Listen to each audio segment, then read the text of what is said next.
E aí pessoal, tudo bem com vocês? Meu nome é Filipe e eu sou um escritor de cordéis. Nesse vídeo de hoje eu quero falar sobre o próximo livrinho que eu escrevi, que foi esse aqui, A Grande Reconfiguração e os Senhores do Mundo. Vamos lá. Então pessoal, esse livrinho aqui é interessante porque eu comecei ele muito irritado, para falar a verdade, com a questão da grande reconfiguração, ou Great Reset, como é o nome em inglês desse negócio. Eu não terminei, passei um tempão com ele parado, só vim terminar mesmo no finalzinho do ano passado, começo desse ano. Mas ele é um livro muito importante mesmo. E é interessante porque, diferente dos outros livros que eu escrevo, que são mais histórias de fantasia, de aventura, de super-herói, e assim por diante, esse livro aqui tem muita questão política. Ele é o grosso das minhas opiniões políticas. Ele contém a grande maioria dessas opiniões e estão todas condensadas nessa pequena história que eu escrevi. E o interessante é que eu peguei, até mesmo fiz uma brincadeira assim, né, Great Reset, eu peguei, botei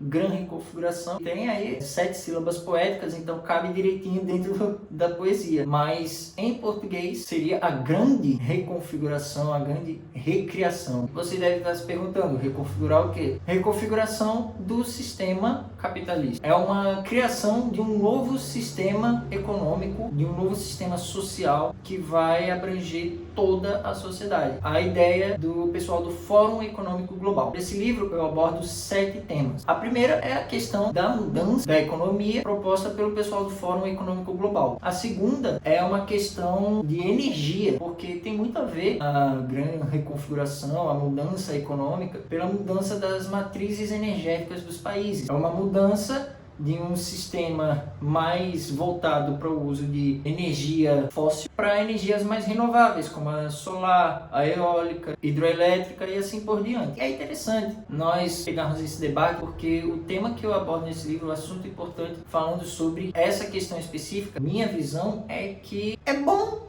mas não funciona como deveria. Carvão, óleo, gás natural, que são energias fósseis, são muito mais eficientes para você criar um grande sistema industrial do que as energias renováveis, né? Ou até mesmo também a energia nuclear. Ela é muito mais útil para você criar essas grandes matrizes industriais. E por quê? Porque em países, principalmente europeus, Alemanha, Dinamarca, Inglaterra, nesses países a gente não tem muito recurso natural. Não é o caso, por exemplo, aqui do Brasil, em que nós temos muito tempo de sol durante o ano inteiro. Nós temos praias que tem muito vento, então dá para captar muita energia eólica. Nós temos muitos rios, nós podemos criar uma grande parte da nossa matriz energética por meio das usinas hidrelétricas, mas esse não é o caso em países do velho mundo, em países mais frios. É mais difícil você fazer isso nesses países. Por isso, neles não dá para se criar uma grande matriz energética para poder fazer funcionar a indústria desses países. Essa é a primeira questão abordada aí nesse livro. O outro tema é um tema muito controverso, é a questão racial nos Estados Unidos. Tem nesse livro uma pessoa chamada Darren Walker, que é um cara que defende a substituição direta de pessoas brancas por pessoas negras nos postos de trabalho. Uma coisa interessante desse livro, essas pessoas você nunca ouviu falar. Klaus Schwab, Justin Warren, Darren Walker. Quem são essas pessoas? São pessoas que ninguém nunca ouviu falar, mas elas estão tomando essas decisões que vão impactar a vida de todo mundo, que inclusive serão seguidas pelos governos globais. E isso é um grande problema. Mas voltando a essa questão do Darren Walker, isso eu vejo como algo que vai ser muito danoso à sociedade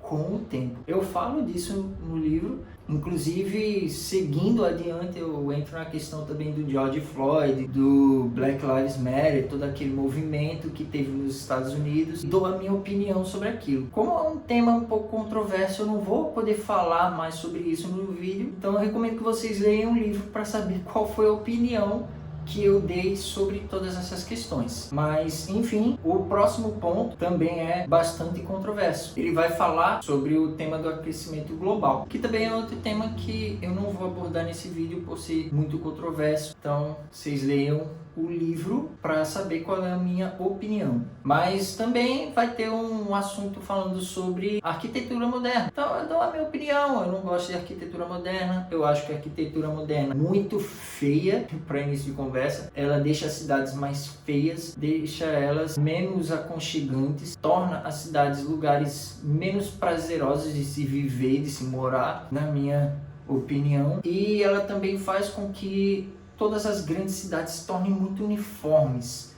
Você não vê diferença entre as cidades. Você olha para uma cidade na Austrália, nos Estados Unidos, no Brasil, na Europa, na África, na Ásia, e é sempre a mesma coisa. Sempre aqueles grandes prédios, arranha-céus, espelhados, né? Aqueles mesmos modelos que parece que saíram de uma impressora, tudo feito de uma vez só, por encomenda. E isso faz com que as cidades percam aquilo que há de original e de único nelas. Essa é a minha opinião. Por isso eu digo que eu não gosto de arquitetura moderna. Outro ponto que eu abordo depois é a questão dos empresários. Como um dos seus objetivos tem a substituição do sistema clássico econômico por um sistema mais uniformizado, em que as pessoas vão ganhar uma renda única, global. Cada um, por exemplo, vai ganhar R$ 1.200. Dando um exemplo aqui, não é o que está sendo proposto, mas é algo parecido. As pessoas todas ganham um salário mínimo e elas vão viver disso. Se você quiser mais, você trabalha. Se você não quiser, você fica em casa. E é lógico que se todo mundo ganhar um salário mínimo sem trabalhar, ninguém vai trabalhar.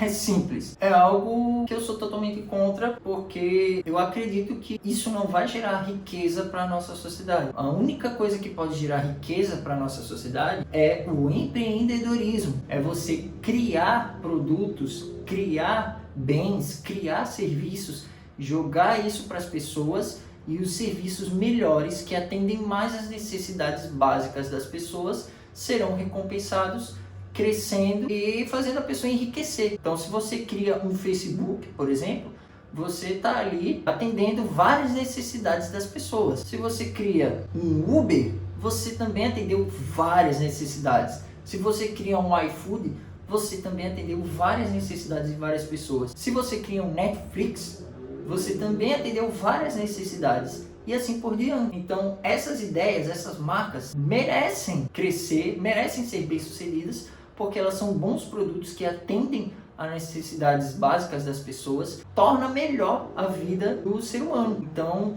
isso é que faz com que a nossa sociedade cresça, evolua, se torne melhor. Totalmente a favor do empresariado, eu sou totalmente a favor das pessoas investirem, criarem seus produtos, criarem suas lojas, suas empresas, suas marcas. Eu acredito que é isso que faz um mundo melhor. E não esse negócio de você receber uma renda básica. Isso só premia a inatividade.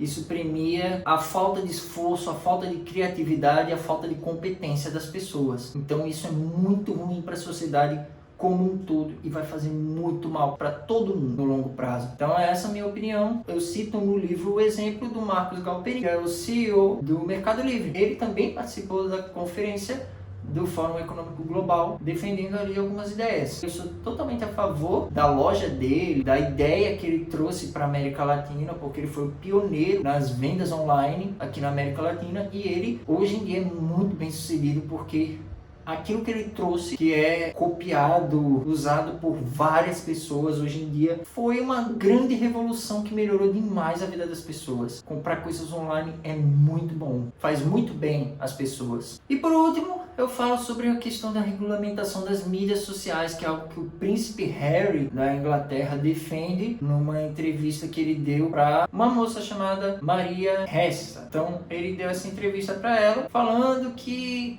para combater fake news, para combater desinformação nas mídias sociais, nós temos que regulamentar a internet e as mídias sociais. É lógico que eu sou totalmente contra isso e eu falo isso no livro porque eu acredito que se algo é verdade ou se algo é mentira, as pessoas devem descobrir por si próprias. Essas pessoas veem informação, ideia de fake news, informação falsa, como se fosse uma doença e que você é um médico que tem que livrar as pessoas dessa doença. Mas informação não é doença, ideias não são doença, ideias são informação. Informação é algo que você ou aceita ou rejeita, dependendo da sua visão, das suas opiniões, né? Daquilo que você vivenciou na sua vida, daquilo que você estudou, leu, você aceita ou rejeita essas opiniões. E de jeito nenhum a gente deve censurar as pessoas. Se uma opinião está errada, as pessoas vão descobrir por si próprias. Deixe que o tempo faça o trabalho de checagem de fatos, porque checar fatos é muito complicado, porque quem é que vai definir o que é verdade e o que é mentira? É quem está no poder? Qual é a ideologia dessas pessoas que estão por trás da checagem de fatos? Complicado. Então é algo que eu também falo nesse livro. São esses os temas que eu abordo, são os temas que foram discutidos no Fórum Econômico Global por essas pessoas totalmente desconhecidas, nas quais ninguém votou, mas cujas decisões serão seguidas pelos governantes dos países. Quer você queira, quer não, você vai estar sendo governado por ideias e pessoas nas quais você não votou. E essa é a grande questão do livro, é por isso que eles são os senhores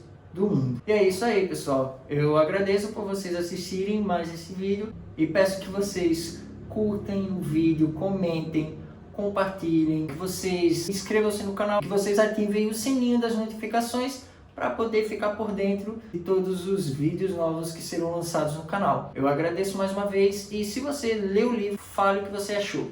Deixa aí nos comentários a sua opinião, diga o que você achou, se você concorda, se você discorda, fale, porque isso é muito importante. É muito importante a gente debater sobre esses assuntos para enriquecer a nossa sociedade. É isso aí, pessoal. Tchau.